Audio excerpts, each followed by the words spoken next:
प्रिय विद्यार्थियों नमस्कार। मैं अनिल कुमार यादव, सहायक आचार्य राजनीति विज्ञान, राजकीय कन्या महाविद्यालय बहरोड।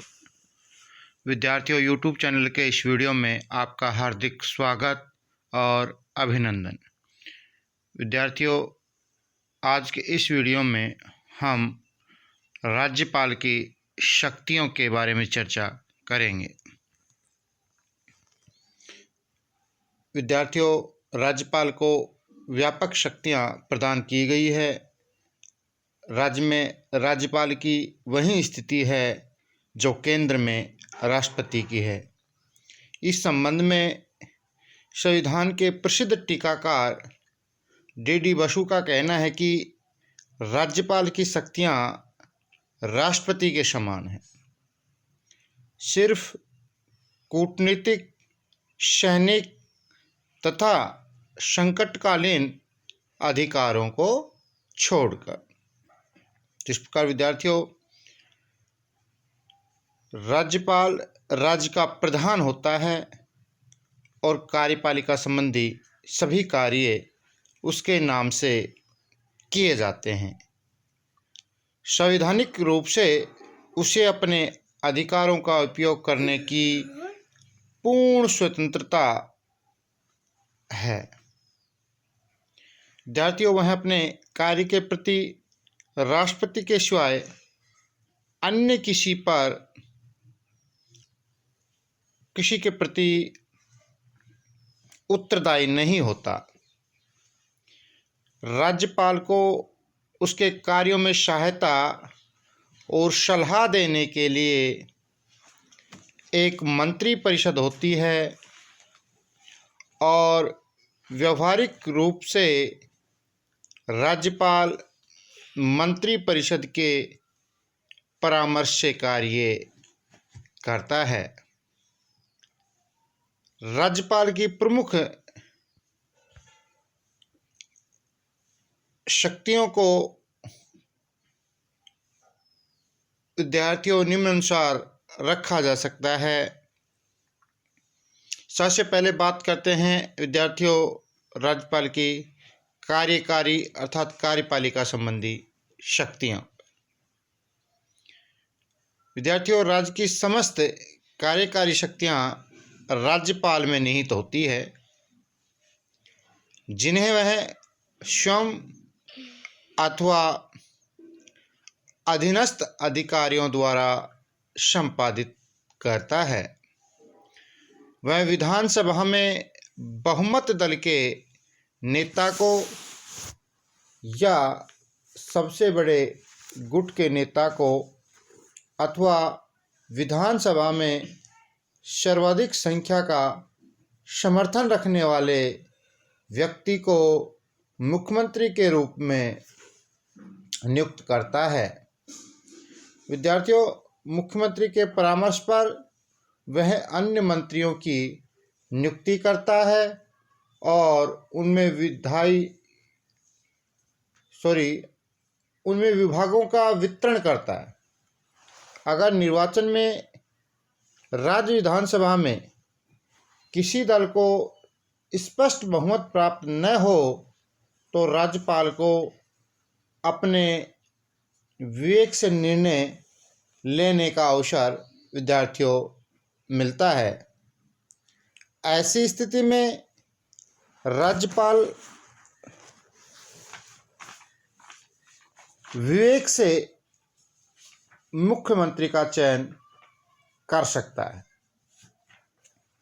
विद्यार्थियों, राज्यपाल मुख्यमंत्री की सलाह पर ही अन्य मंत्रियों को बर्खास्त करता है। मुख्यमंत्री का त्यागपत्र समस्त मंत्री परिषद का त्यागपत्र माना जाता है। विद्यार्थियों, राज्यपाल की कार्यकारी शक्तियों का विस्तार राज्य सूची में उल्लेखित विषयों तक है।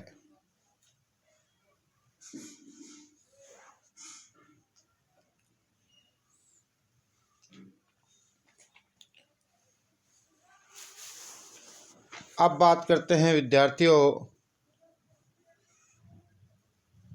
राज्यपाल की विधायी शक्तियों पर, तो विद्यार्थियों राज्यपाल को व्यापक विधायी शक्तियां प्राप्त है। राज्यपाल राज्य विधानमंडल का अनिवार्य अंग है।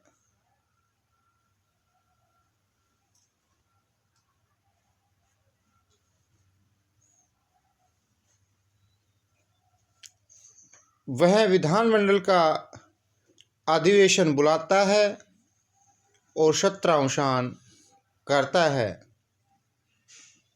राज्यपाल को विधानसभा को स्थगित करने और विघटित करने का अधिकार है। वह राज्य विधानमंडल के दोनों सदनों को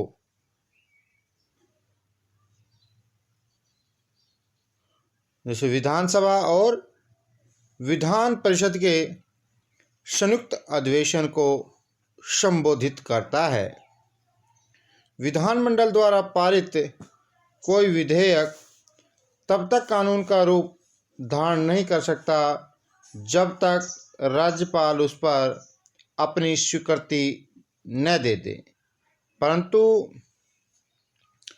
वह वित्त विधेयक पर स्वीकृति देने से इनकार नहीं कर सकता। वित्त विधेयक को छोड़कर अन्य कोई विधेयक विधानमंडल द्वारा पारित होकर जब राज्यपाल के समक्ष प्रस्तुत किया जाता है तो उसे अधिकार है कि वह विधेयक को स्वीकार करे, अस्वीकार कर दे अथवा विधानमंडल के पास अनेक सुझावों सहित पुनर्विचार के लिए भेज दे। यदि विधेयक विधानमंडल द्वारा राज्यपाल के सुझावों को स्वीकार करके या मूल रूप में पुनः पारित करके राज्यपाल के पास भेज दिया जाए तो उस विधेयक पर राज्यपाल को अपनी स्वीकृति अनिवार्य रूप से देनी पड़ती है। इस प्रकार विद्यार्थियों यहाँ पर हमने राज्यपाल की विधायी शक्तियों पर चर्चा की। अब बात करते हैं राज्यपाल की वित्तीय शक्तियों पर।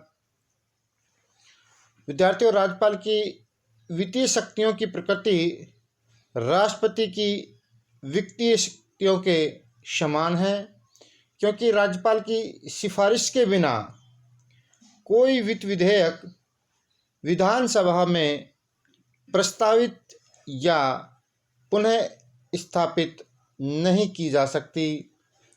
उसकी सिफारिश के बिना वित्त विधेयक में ऐसे संशोधन प्रस्तावित नहीं किए जा सकते जिनका वित्तीय विषयों पर प्रभाव पड़ता है, परंतु यदि किसी संशोधन अथवा विधेयक द्वारा किसी कर में कमी अभिष्ट है तो उस स्थिति में राज्यपाल की सिफारिश की आवश्यकता विद्यार्थियों नहीं होती। यह राज्यपाल का उत्तरदायित्व है कि वार्षिक बजट का विवरण विधानमंडल के समक्ष रखा जाए तथा उसे पारित किया जाए।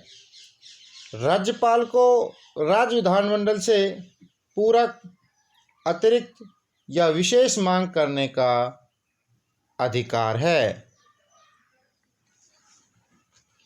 अब बात करते हैं विद्यार्थियों राज्यपाल की न्यायिक शक्तियों के बारे में।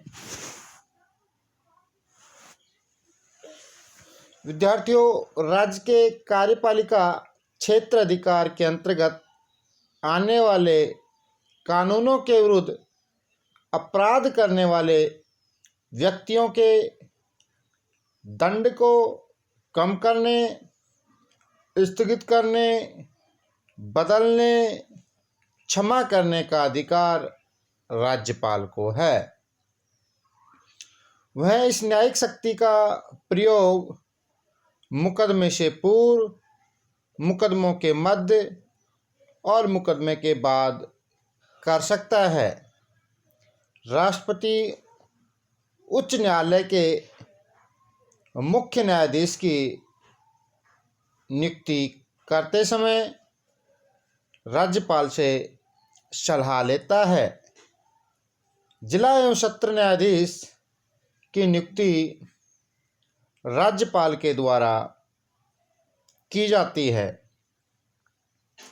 राज्यपाल के विरुद्ध तब तक न्यायालय में अभियोग नहीं चलाया जा सकता जब तक वह अपने पद पर पदासीन है। इस प्रकार विद्यार्थियों, राज्यपाल को राज्य की कार्यपालिका के अध्यक्ष के रूप में व्यापक शक्तियां प्रदान की गई है, जो उसकी दोहरी भूमिका का निर्धारण करती है। संवैधानिक अध्यक्ष के साथ साथ वह केंद्रीय अभिकर्ता की भूमिका का निर्वहन भी करता है। विद्यार्थियों, राज्यपाल की सफलता इसमें निहित है कि वह अपनी इन दोनों भूमिकाओं में किस तरह से संतुलन स्थापित करता है।